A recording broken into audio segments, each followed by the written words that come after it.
제3차 선교여행을 살펴보겠습니다. 하나님 말씀은 사도행전 19장 1절부터 10절 우리 한 절씩 교독해서 읽도록 하겠습니다.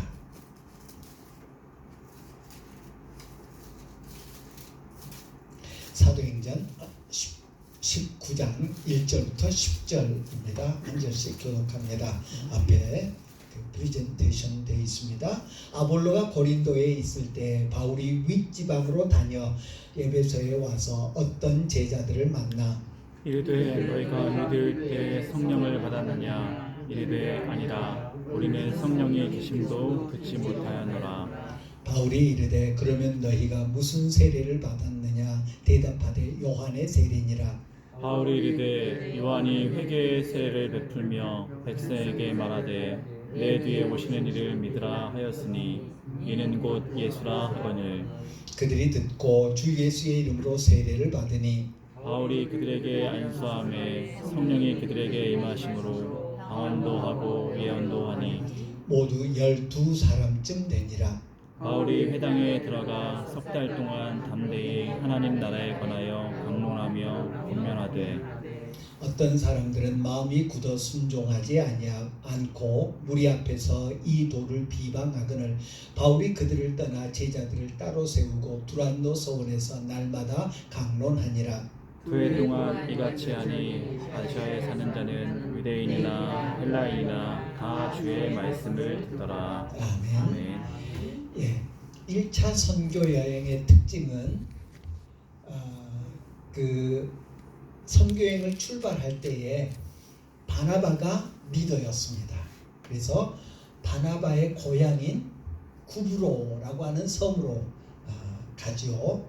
그래서 아래로 내려왔다가 위로 올라가는 안디옥까지 올라가는 그런 모습을 우리가 볼 수 있고요. 2차 선교여행의 특징은 바나바는 마가를 데리고 구브로로 가고 바울은 신라와 함께 위쪽 지방 베드로의 고향인 바울의 고향인 다소 길리기아 다소 지방 내륙으로 이렇게 올라갔다가 1차 선교여행 때 갔던 저 위쪽 지방으로 가려고 하는데 성령이 허락하지 아니하시더라.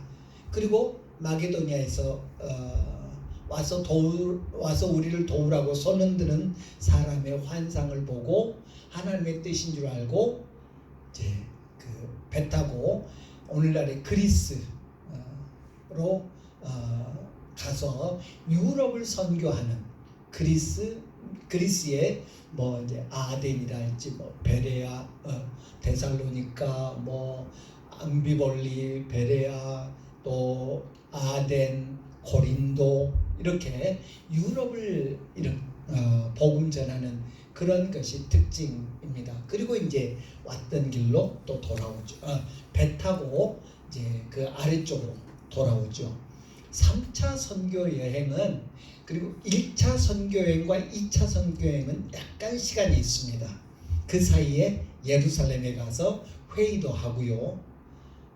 그런데 3차 선교여행은 2차 선교여행 끝나자마자 바로 떠나는 것을 봅니다. 오늘 본문 1절에 보면 아볼로가 고린도에 있을 때 바울이 윗지방으로 다녀 아볼로라고 하는 청년이 아주 달변가 말을 잘하는 그런 사람이었고요. 이 사람이 하나님의 말씀을 전하는데 구약만 알고 있었습니다. 예수를 모르고 있었습니다. 세례 요한의 세례, 회개의 세례를 전하고 있었습니다. 그런데 이제 그를 브리스길라와 아굴라 부부가 데려다가 예수님을 알려주고요. 그래서 예수님을 전하기는 하는데 깊이가 없죠. 듣고 가르치는 거니까. 그런 상황에서 베드로가 윗지방으로 다녀 에베소에 와서 윗지방은 2차 선교여행에 다녔던 그 루트를 가리킵니다. 2차 선교여행과 3차 선교여행에는 큰 차이가 없더라. 예. 지도에 나와 있는 것처럼 1차 선교행은 이 안디옥에서 실루기아를 거쳐서 살라미로 갔다가 바보라고 하는 곳으로 가죠. 이쪽입니다. 바보라고 하는 곳으로 가서 안디옥 거쳐서 이렇게 갔다가 다시 돌아오는 그런 모습이고요. 2차 선교행은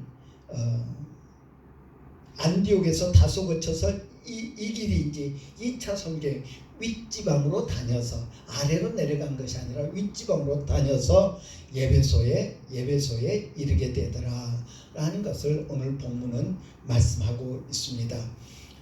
세 번째 선교행의 핵심 지역을 보면 단연코 예배소입니다.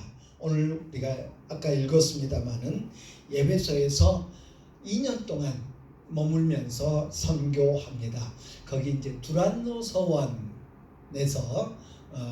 이제 머물면서 거기서 하나님의 말씀을 강론하는, 하나님의 말씀을 가르치는 서원, 이 예배소라고 하는 것이 오늘날 터키에서 가장 유명한 관광지 중에 하나입니다. 뭡니까? 예수 믿는 사람들이 성지순례, 그 바울 사도의 성지순례를 가도 예배소에 가고요. 그리고 예수 안 믿는 사람들이 터키 관광을 가도 꼭 예배소에 들립니다. 터키에 관한 터키 여행 혹은 터키하고 이렇게 인터넷에 치면 어김없이 나오는 것이 이 에베소인데, 예배소 중에 제일 유명한 사진이 예배소에 있는 셀주크 도서관, 셀수스라고도 하고 셀주크라고도 하고 하는 그 도서관 건물이 있는데, 다른 것은 다 이제 무너졌고 그 정면만 남아 있습니다. 정면 벽만 남아 있고 그 뒤는 우리나라 같으면 발굴을 해서 복원을 했을 텐데 그렇게 돈이 없나 봐요. 그래가지고 흙에 다 파묻혀 있습니다. 그 도서관 옆으로는 또 이제 뭡니까, 그 옛날 그 시장의 흔적들이 쫙 있는데 엄청 큰 도시였죠.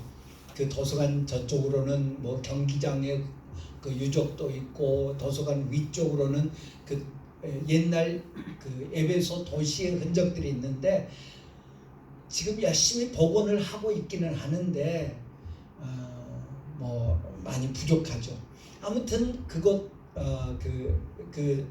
뭡니까, 예배소라고 하는 것이 당시에 세계 3대 도서관 중에 하나였다고 그럽니다. 제일 큰 도서관이 이집트에 있던 도서관이었고요. 그런데 거기가 불타버렸습니다. 불이 나버렸습니다. 그래가지고 이 사도행전 당시에 세계에서 가장 큰 도서관이 그 예배소에 있었고요. 두란노 서원은 또 다른 곳입니다. 그 도서관이 아니고 다른 곳인데, 아무튼 그만큼 학문에 아주 연구가 많았던 그런 곳입니다. 이집트의 알렉산더 도서관이 원래 제일 컸는데 불이 나서 타버리고 지금은 그 도서관 흔적도 없게 됐습니다만은, 아무튼 에베소에서 머물렀고요. 그 다음 마게도냐로 건너가서 1차 선교행 때도 그랬죠. 1차 선교행은 에베소는 돌아올 때 2차 선교행 때 에베소는 돌아올 때 들렸고요. 이제 3차 선교행 때는 가면서 들린 그런 것이고요. 그리고 이 뭡니까, 그 3차 선교행은 1차 선교행과 2차 선교행 때 가서 복음 전했던 그 교회들을 다시 방문하면서 주로 믿음을 격려하는 그런 일들을 바울 사도 일행이 하게 됩니다. 드로아, 지난 시간에도 생각했죠. 트로이 목마한 곳이 드로아라고 말씀드렸죠. 바로 건너편이 이제 유럽이고요. 드로아는 저기에 속하죠. 아시아에 속하죠. 아무튼 드로아도 그렇고 밀레도 혹은 예루살렘으로 돌아오는 그런 루트가 이 3차 선교 여행입니다. 에베소, 영어로 됐네요. 요한에게 세례받은 제자들을 발견했더라. 아까 아볼로가 복음 이제 거기서 가르치고 있었는데 아볼로 자신이 예수에 대해서는 많이 알지 못하는 그런 사람이었습니다. 우리가 그 오늘날도 예수님을 주와 구주로 영접하지 않은 그런 그리스도인들은 지극히 도덕적이고 율법적이 되기 쉽습니다.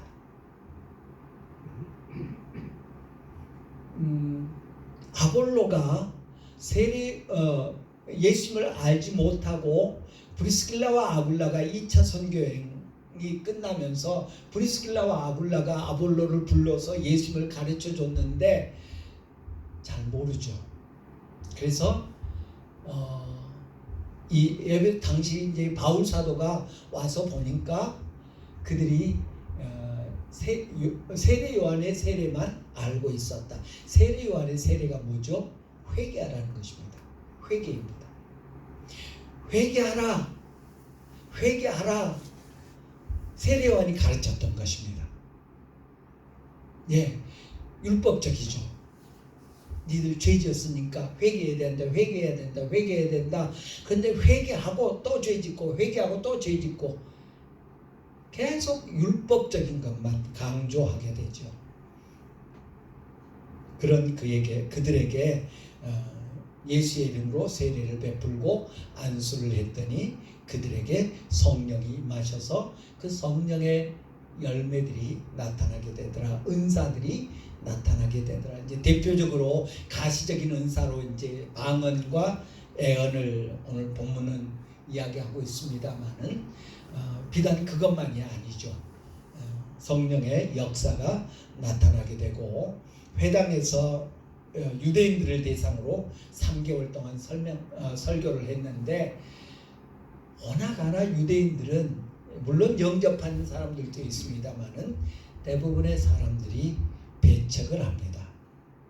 그래서 이제 유대인들을 대상으로 하지 않냐고 두란노 서원에서 2년을 더 머물면서 이방인들을 대상으로 에베소 사람들을 대상으로 복음을 전하고요.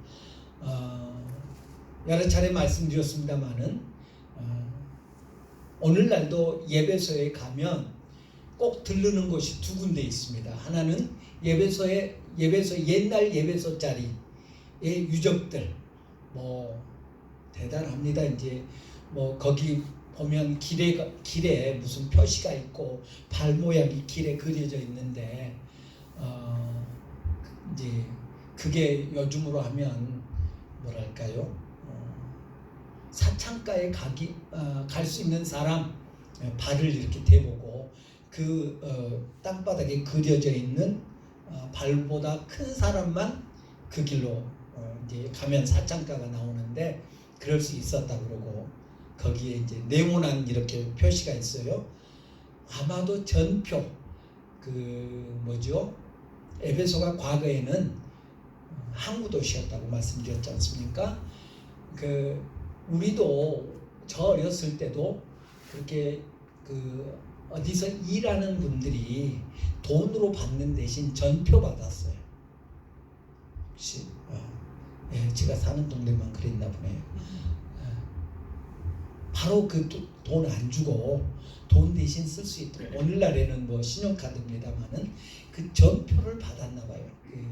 어부들이 그것도 쓸 수 있다 받아준다라는 그런 의미라고 그래요. 뭐 그 정도로 도시가 아주 번창했는데 거기를 가고 또 한 군데는 사도 요한 교회 성 요한 교회가 있는데 역시 무너진 그런 흔적인데 엄청나게 큽니다. 보통 큰 게 아니에요. 엄청나게 큰 요한 교회. 이제 요한 사도가 사도 요한이 에베소에서 살았지요. 마리아를 예수님이 부탁하니까 그 마리아를 데리고 에베소에 살다가 그 에베소에서 조금 이제 배 타고 가면 반모라고 하는 섬이 나옵니다. 오늘날도 이제 반모섬이 있어요. 안타깝게도 반모섬을 가는 사람들이 그렇게 많지 않답니다. 옛날에는 우리나라 성지 순례자들이 워낙 많아가지고 에베소 바로 차 타고 한 15분 가면 항구가 나오는데 쿠사다시라고 하는 항구가 나오는데 거기서 반모섬 가는 배가 있었습니다. 요즘은 운행을 안 해요. 손님이 없어가지고 가려면 이제 그리스에서 아테네에서 배 타고 이렇게 해가지고 가야 되는 그런 형편입니다만은 요한계시록을 쓴 환상을 본 그 반모섬이 있죠. 거기 유배됐다가 다시 에베소에 와서 이제 그 요한서신과 계시록을 기록한 곳이 바로 에베소입니다. 그 세례 요한을 기념하는 교회가 이제 세워졌는데 그 규모가 엄청납니다. 그래서 요즘으로 따지면 수천 명이 함께 예배드릴 수 있을 정도의 그런 규모의 교회가 있었고 지금도 복원하고 있습니다. 하고 있는데 그 속도가 아주 더디어서 그냥 흔적만 볼 수 있는 여기가 세례터였고 여기가 뭐였고 여기가 이제 우리 요즘 교회들처럼 식사를 할 수 있는 주방이 있었고 그 성만찬을 하는 포도주를 담아서 저장해 놓은 것도 있었고 하는 그런 것들을 볼 수 있는 에베소 교회가 있습니다. 아무튼 거기서 2년을 머물면서 성도들을 가르칩니다. 그리고 우리 주님께서 바울 사도를 통해서 수많은 기적들을 행하게 하시죠. 그래서 가나안 여인이 예수 옷자락 만지니까 병이 나았지 않습니까? 그랬듯이 바울도 바울이 손댄 것을 손대면 병도 낫고 악귀가 떠나가고 할 정도로 그런 기적들이 나타나서 많은 사람들이 주님께로 돌아오는 그런 일이 있던 것을 봅니다. 그리고 거기서 대회개 운동이 벌어져서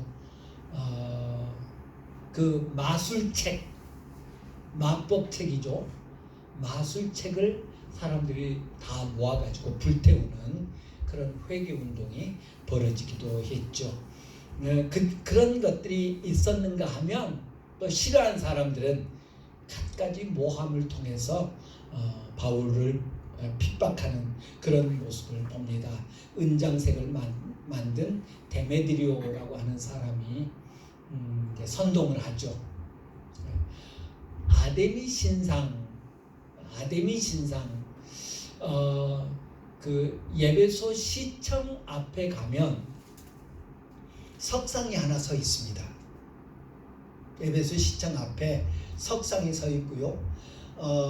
그 에베소 유적지에서 발굴을 한 것을 지금 에베소 박물관에 이렇게 전시를 해놨는데 거기에 가면 이제 아데미 신상의 석상, 돌로 만든 석상이 있는데 우리 사람 키 정도 되는 그런 크기의 석상인데 제가 수를 세볼 걸 그랬습니다. 이 인터넷에 사진으로 찾아보면 나오는데요. 이제 여신이죠. 아데미는 여신입니다. 여신인데 가슴이 쭉 그냥 앞에 글쎄요 한 20개 되려나요? 그 정도의 젖가슴이 달려 있어서 풍요의 신으로 불리는 신입니다. 그 에베소가 얼마나 유명했던지 오늘날도 관광객들 많이 갑니다. 그런데 이제 그 아데미 신상은 옛날에 이렇게 잘 보이도록 그렇게 해놨는데 요즘은 그냥 박물관에만 이렇게 모셔놓는다고 해야 될까요? 박물관에만 전시해 놓는데 옛날에는 뭐 아데미 신전 뭐 무슨 신전 해가지고 신전들이 쫙 있어서 신전을 구경 오는 관광객들이 많았답니다. 그 사람들에게 은으로 아데미 신을 만들어서 파는 일을 했던 사람이 데메드리오라고 하는 사람인데, 우상은 아무것도 아니다 바울 사도가 에베소에서 가르치니까 이제 뭐 그 마술책도 다 모아가지고 불살라 버릴 정도의 그런 회개 운동이 일어나니까 장사가 안 되지요. 그래서 이제 사람들을 선동해서 결국은 에베소에서 떠날 수밖에 없게 만드는 그런 일이 벌어집니다. 그래서 에베소를 떠나지요. 마게도냐에서 3개월 동안 머물고요. 드로아에서 이제 돌아오는 길에 드로아에 이렇게 마게도냐, 그러니까 그리스 갔다가 돌아오는 길에 드로아를 다시 들립니다. 아까도 말씀드렸듯이 1차, 2차 선교 여행 때 갔던 곳을 다시 들려서 성도들을 권면하는 그런 일을 하죠. 이제 돌아오는 길에 드로아에 머물면서 드로아 성도들, 2차 선교 여행 때 복음 전해서 예수 믿게 된 성도들을 권면합니다. 그러면서 이제 돌아오는 길에 막 바울 사도가 매우 서둘러요. 왜 그러죠? 가능하면 명절 때에 예루살렘에 도착하기 위해서. 왜지요? 빨리 가서 이 마게도니아 지역의 교회들이 모금을 해줬습니다. 그 당시 예루살렘에 큰 기근이 들어서 예루살렘 교회 성도들이 어려움을 겪고 있었습니다. 그래서 구제 헌금을 이렇게 모금해서 바울 인편에 이제 전달하도록 그렇게 했습니다. 그래서 하루라도 빨리 가서 그 예루살렘 교회 성도들에게 그 구제 연보를 전하기 위함이었습니다. 그래서 이제 드로아에 머물면서 드로아에 이제 가서 드로아 성도들을 모아놓고 이제 권면을 합니다.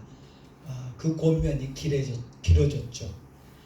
유두고라고 하는 청년이 그 창문에 앉아가지고 바울의 설교를 듣다가 꾸벅꾸벅 졸았나 봐요. 떨어졌는데 안으로 떨어지지 왜 밖으로 떨어집니까? 최근에 윤봉길 의사 추모 제삿날이었나 보죠. 거기에 한 정치인이 꾸벅꾸벅 졸아가지고 또 말이 많이 됩니다만은 유두고가 그런 사람이었습니다. 그래서 유두고가 떨어졌고 보니까 죽었더라. 분명히 죽었다고 그랬습니다. 어디 다친 정도가 아니라 죽었답니다. 그 죽은 유두고가 살아나죠. 그리고 바울 사도는 바로 떠납니다. 사람 같으면 죽은 사람이 살아났으니까 거기 머물러 있었으면 대단한 환대를 받았을 거 아닙니까? 바울은 참 대단한 분이에요. 그 어떤 경우에도 자기에게 영광이 돌아오도록 하지 않았다는 거죠. 내가 이 정도 되는 사람이야 라고 할 수 있었을 텐데, 일정 바꿔서 딱 자기를 이렇게 과시할 만했을 텐데, 유두고가 살아남으로 인해서 바울 사도가 어떻게 됐다라는 이야기는 전혀 성경에 없는 것을 봅니다. 주님만이 우리 선행을 아시죠. 따라서 우리는 자랑할 것 없다라는 교훈을 주고 있습니다. 밀레도로 갑니다. 밀레도에서 이제 에베소 장로들을 초청합니다. 밀레도라고 하는 그 항구 도시인데 거기서 에베소 장로들을 부릅니다. 왜? 에베소까지 들어갔다 올 시간이 없으니까.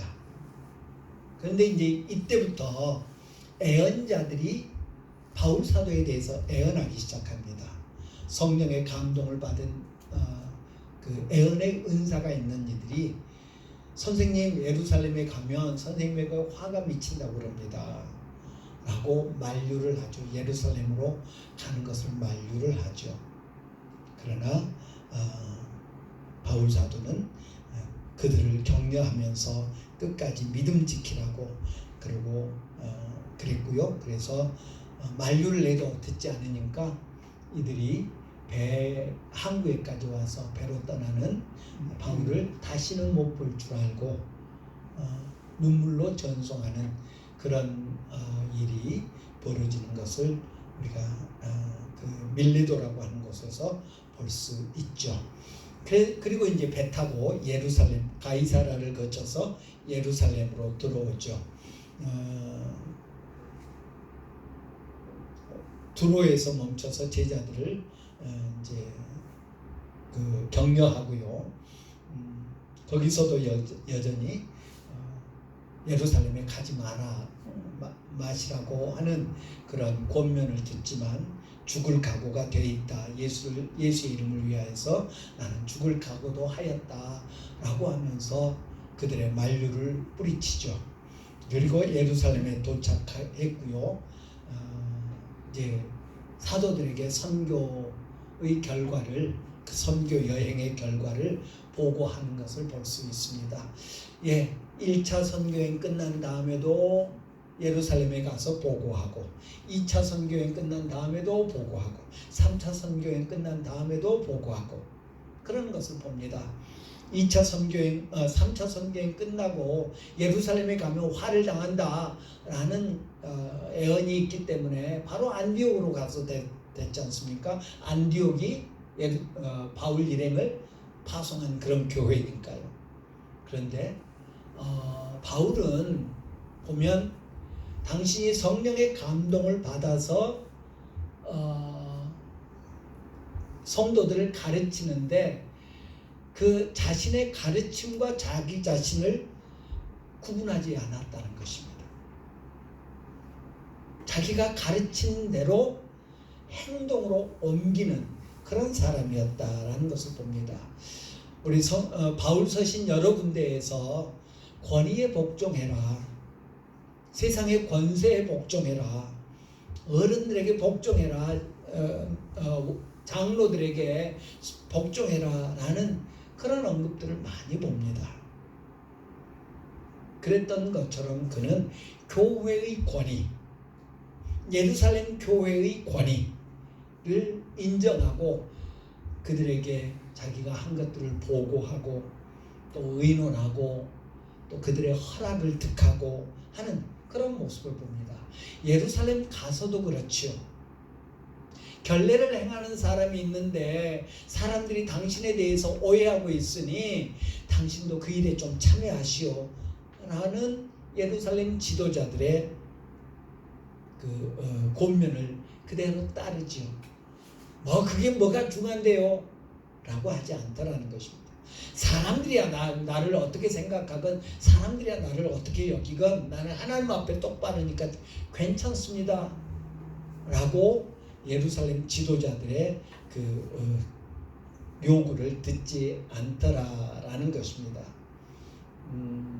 그리고 이제 예루살렘에서 아니나 다를까 군중들에 의해서 이제 이렇게 구타를 당하죠.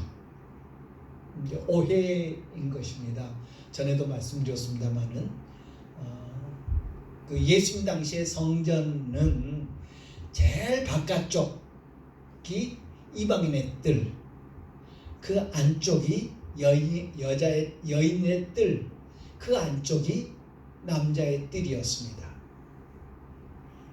이제 그 남자의 뜰에 이제 뭡니까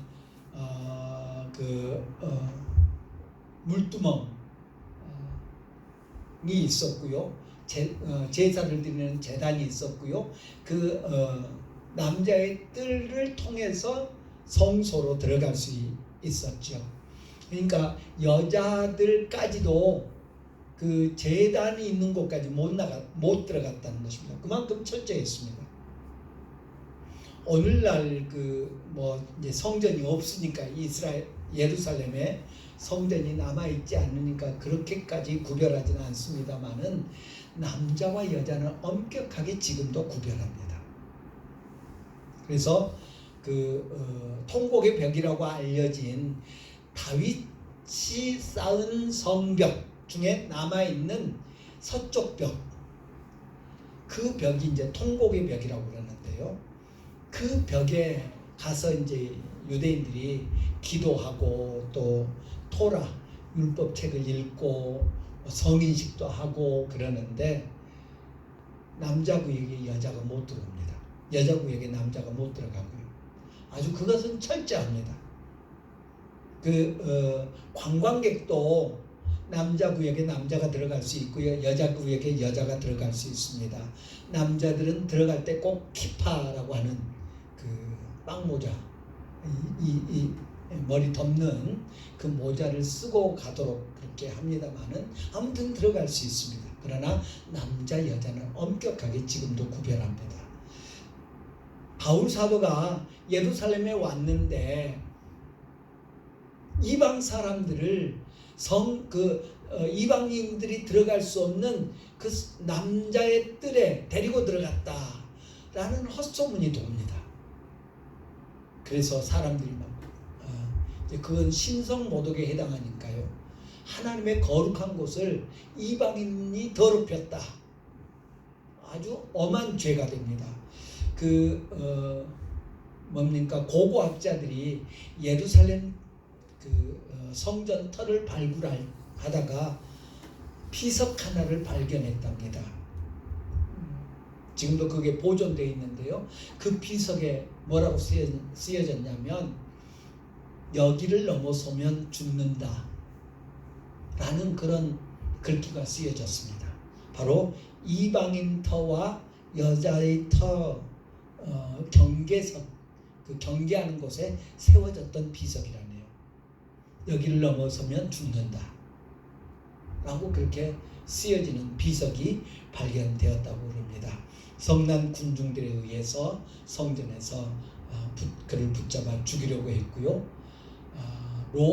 예루살렘에 상주하고 있던 로마 천부장이, 로마 군대가 출동해가지고 소요가 일어났다 하는 소리를 듣고 로마 군대의 천부장이 동원해서 바울을 구출하죠.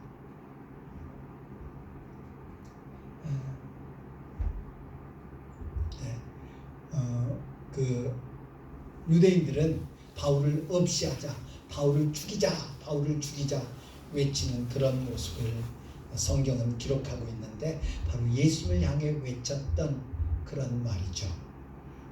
이 말은 사도행전에만 기록된 말이 아님을 우리가 기억합시다. 사탄은 여전히 사람들의 마음에 이걸 심어준다는 것입니다. 기독교를 없이하자, 예수 믿는 사람들을 없이하자. 지금도 조금만 우리에게 허점이 보이면 기독교를 없이하자, 예수 믿는 사람들을 이 땅에서 없애자 라는 그런 소리를 한다는 거예요. 그래서 개독교 이야기가 나오고요. 우리가 틈을 보이지 않아야죠. 그냥 룰루랄라 신앙생활 결코 이 땅에 없다. 신앙의 자유. 그런데 조금만 틈이 있으면 예수님을 없앴던 그 사탄의 세력이 계속해서 우리를 없애려고 한다라는 사실을 기억합시다. 바울에게만 이런 게 아니라 우리 교회의 역사 속에 계속 이런 모략들이 있음을 우리는 기억해야 될 것입니다. 그래서 예수님이 그렇게 말씀하셨지 않습니까? 너희가 내 이름으로 핍박을 받는 거 이상하게 여기지 말아라. 예수님을 해했던 악의 세력이 우리는 예수님을 따르는 우리는 그냥 내버려 둔다? 결코 그렇지 않죠. 이렇게 이제 천부장에 의해서 체포가 되죠. 무슨 이유인지는 모르지만 유대인들이 저 사람 죽이려고 하는 것 보니까 아마 큰 죄가 있나 보다라고 해서 체포를 해서 병영으로 끌고 갑니다. 그때 바울이 한마디 하게 해주십시오 라고 이야기하죠. 그래서 허락을 받고 히브리어로 유대 나라 말로 이야기합니다. 그러니까 일순간에 조용해지죠. 이 유대인들의 정체성입니다. 참 바울이 지혜로운 사람이에요. 그들의 정체성을 이제 자극하면서 나도 이런 사람이었습니다. 자신의 과거를 이야기하고 예수 만난 사건을 이야기하고 예수 만난 후에 변화된 그런 삶을 간증하는 그런 모습을 볼 수 있습니다. 그럼에도 불구하고 군중들은 티끌을 날립니다. 엄청난 죄를 지었다라는 것을 표출하는 방법입니다. 공중에 티끌을 날리면서 이건 뭘 의미하냐면 우리는 티끌 같은 존재입니다. 저 사람의 저런 말을 듣는 우리는 지금 하나님 앞에 엄청난 죄를 짓고 있습니다. 그런 의미를 갖고 있습니다. 너 죄인이다, 너 죄인이다가 아니라 저 사람이 저런 신성모독을 하고 있는데 우리가 그걸 막지 못해서 우리가 죄지었습니다 라는 엄청난 분노의 표현이지요. 그래서 이제 바울은 끌려가게 됩니다. 이제 그 죄수가 돼서 끌려가는 그런 모습을 볼 수 있고요. 이제 그 예루살렘의 병영에 있는 감옥에 갇혀 있던 바울은 유대인들의 그 음모를 알아차리고 이제 가이사라로 이송되는 그런 모습을 우리가 사도행전에서 볼 수 있죠.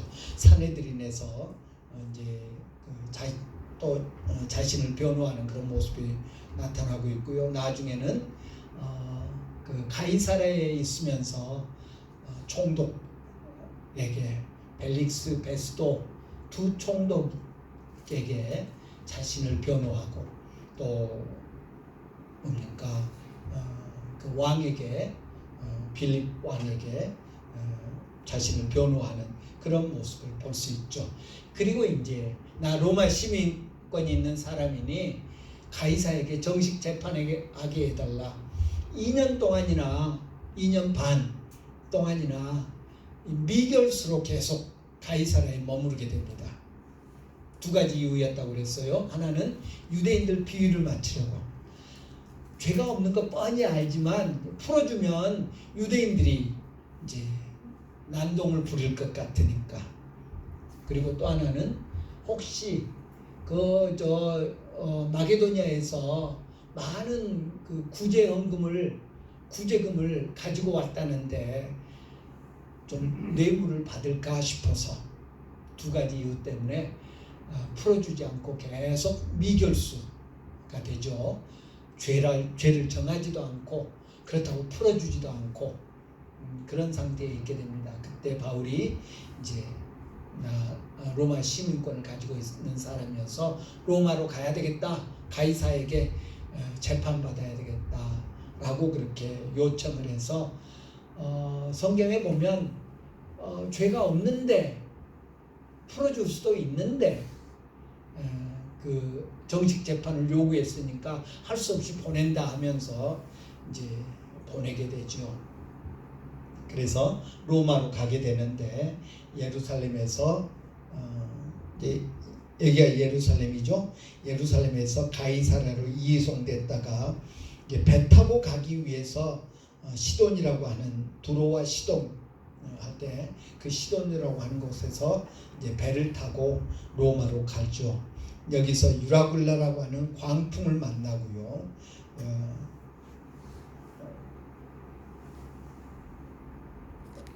그래서 이제 배가 파손되고 멜리데라고 하는 섬에 도착하게 되는데 거기서 독사에 물렸는데 멀쩡했고 그 멜리데의 족장의 아버지를 중병을 고쳐주죠.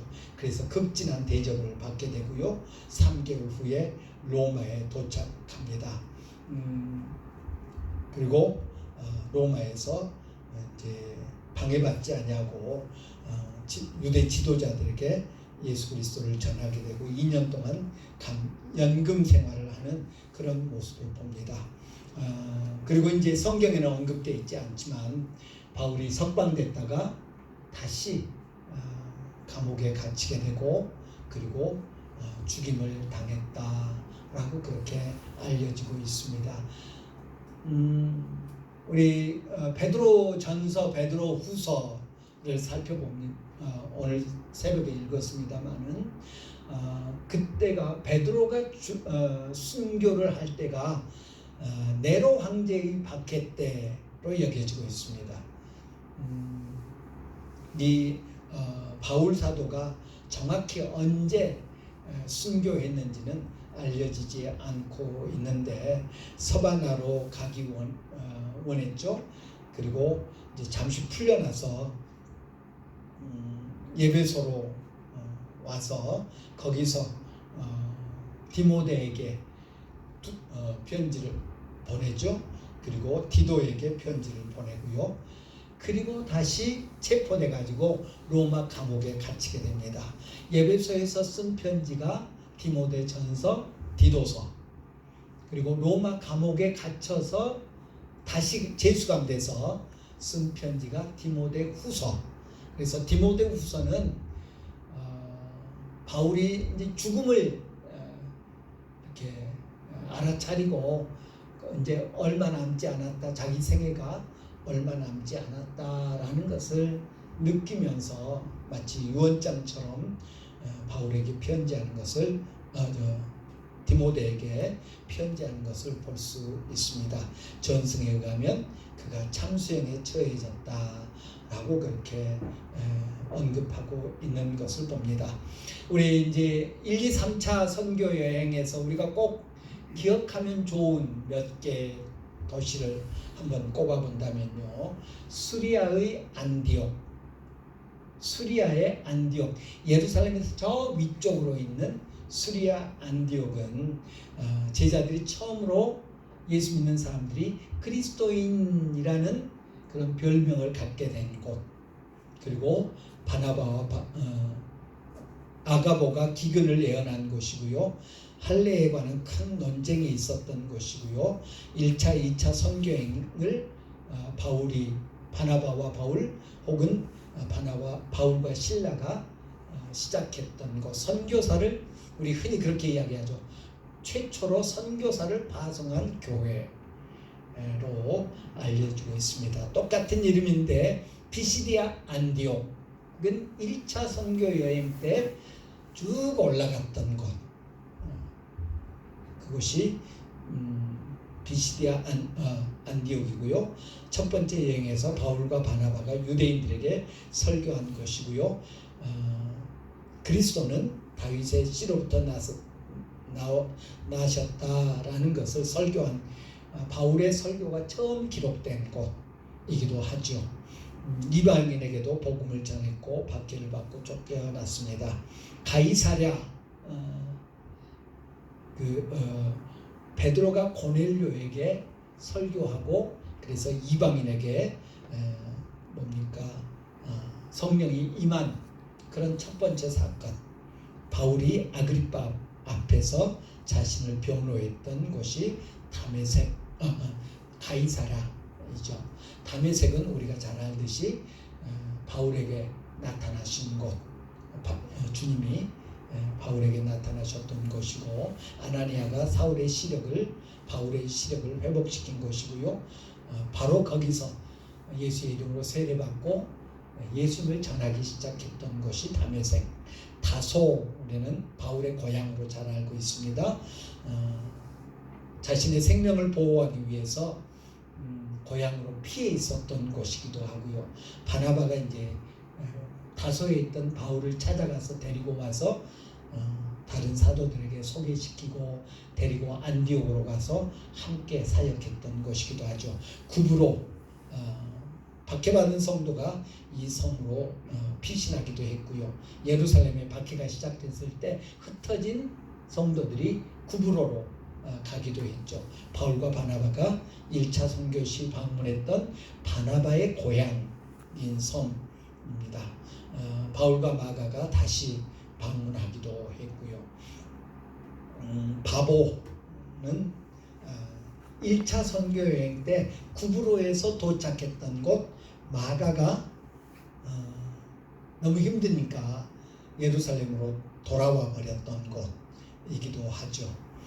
루스드라에서 발쓰지 못하는 자를 고쳐서 제우스와 에르메스라고 사람들이 바울과 바나바를 신으로 섬기려고 했던 곳이 바로 루스드라이죠.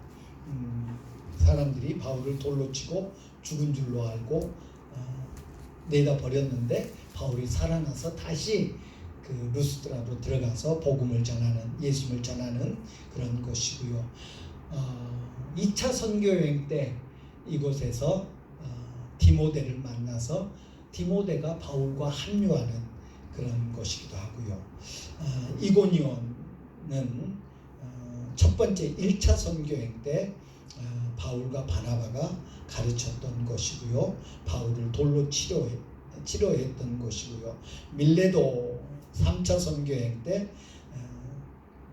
사나운 이리가 양떼에게 올 것을 경고하던 밀레도에서 그 예배소 교회 장로들을 초청해서 불러서 이제 마지막으로 믿음 지키라고, 니들한테 박해가 임할 것이다, 사나운 이리가 찾아올 것이다 라는 고난을 예고했던 것이기도 합니다.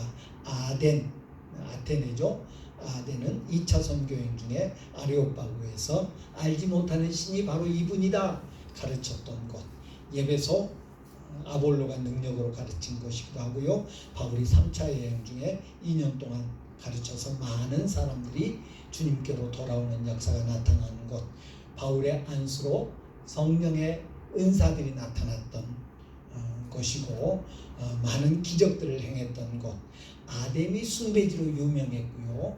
그래서 아데미 그 신상을 은으로 만들어 팔던 사람들에 의해서 다윗이 쫓겨났던 것이기도 하죠.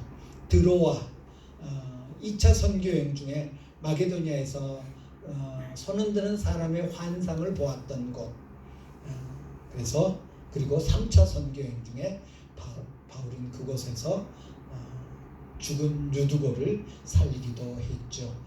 빌립보, 바울과 실라가 루디아라고 하는 여인을 회심시켜서 유럽 최초의 교회가 세워진 곳, 루디아의 집에서 이제 바울이 기가하면서 그곳에서 복음을 전하지요. 귀신 들려 점치는 여종을 고쳐가지고 오히려 그것이 화가 돼가지고 감옥에 갇히는, 그리고 그 간수와 그 가족들이 예수님을 영접하게 된 곳이 바로 빌립보이지요. 이 정도의 우리 사도행전에서 이 정도의 도시들을 머릿속에 두고 있으면 구태여 정확하게 빌립보가 여기 있고 고린도가 여기 있고 이거 아니어도 어디서 어떤 일이 벌어졌고 어떤 1차, 2차, 3차 선교행 때 어떤 식으로 진행되었다라는 것을 알면 우리 성경 읽을 때 많은 도움이 될 줄 압니다. 우리 다음 주에는 이제 서신서를 이렇게 함축적으로, 우리가 지금 사도행전에서 의외로 이제 한 주에 여행 하나밖에 이렇게 못했는데 다음 주부터는 좀 더 함축적으로 빨리 진행하도록 그렇게 하겠습니다. 기도하겠습니다.